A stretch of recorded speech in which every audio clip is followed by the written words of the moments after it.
Hi, this is Jason Fry, the basement guy with Healthy Basement Concepts, and today I wanted to show you our channel anchors.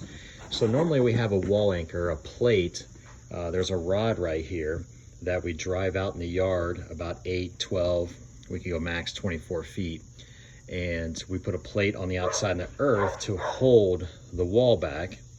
But in this situation, what we end up doing was a channel anchor, which is actually bolted into the concrete floor.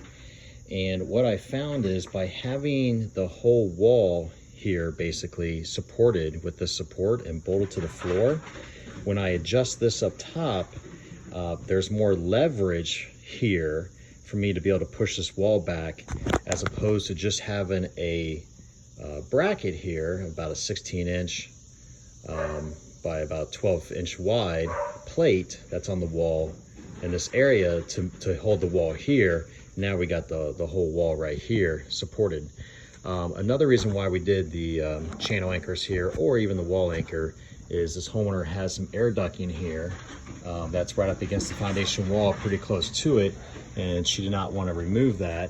So we did the channel anchors here to make it so we wouldn't have to do that, and do a steel beam. You can see we have a steel beam here to frame it in to the joists, have the air duct removed, have it replaced, and just added expense for her. So it worked out great in this application.